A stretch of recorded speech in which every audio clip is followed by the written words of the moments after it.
গতকাল সন্ধ্যায় ময়ূরেশ্বর বিধানসভায় ডাবুক গ্রামে আইএসএফে যোগদান অনুষ্ঠান অনুষ্ঠিত হয়েছে। আইএসএফ নেতা জসিম রেজা হাতে দলীয় পতাকা তুলে দেন নতুন সদস্যদের। আইএসএফ এর দাবি, তৃণমূল ছেড়ে প্রায় শতাধিক পরিবার তাদের দলে যোগ দিয়েছে। এই যোগদান অনুষ্ঠানটি ময়ূরেশ্বর বিধানসভায় আইএসএফ এর শক্তি বৃদ্ধির ইঙ্গিত দেয়।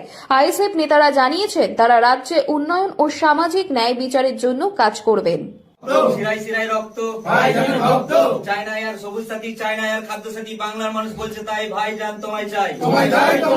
চায় না আর বৃদ্ধ ভাতা, চায় না আর ট্যাবের টাকা, বাংলার মানুষ বলছে তাই ভাইজান তোমায় চাই। বেকার শ্রমিক বলছে তাই ভাইজান তোমায় চাই। চায় না আর বৃদ্ধ ভাতা, চায় না আর ট্যাবের টাকা, বাংলার মানুষ বলছে তাই ভাইজান তোমায় চাই। ভাইজান নওশাদ সিদ্দিকী ভাইজান। আপনারা জানেন বীরভূম জেলায় নলহাটি মোরারই থেকে শুরু করে ইলামবাজার শিউড়ি প্রত্যেকটা জায়গা, প্রত্যেকটা বিধানসভায় আইএসএফ এর হাত শক্তিশালী হচ্ছে, আইএসএফ এ মানুষ যোগদান করছে। ঠিক এটা ময়ূরেশ্বর বিধানসভাতেও মানুষের যোগদান চলছে।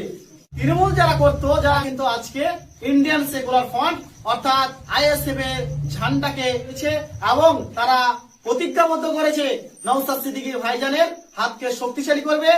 এই 2026-এ সরকার পরিবর্তন করবে। আমাদের নিজের অধিকারটুকু বুঝে নিতে চাইছে এবং দল বদল করছে।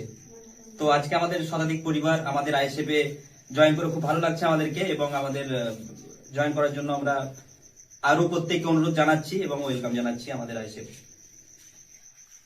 আমি বলতে চাই যে আমরা সকলে আগে ছিলাম তৃণমূলে, কিন্তু মানুষ দুর্নীতি এই যা দেশে চলছে সেসব দিকে দেখে শুনে মানুষ পরিবর্তন হতে চাইছে, এবং আমরা আইএসএফে যোগদান করে নিজের খুবই গর্বতী মনে করি এবং সকলে চাই যেন নিজের নিজের অধিকার বুঝে নেয়। আইএসএফে যোগদান করলাম শতাধিক পরিবার।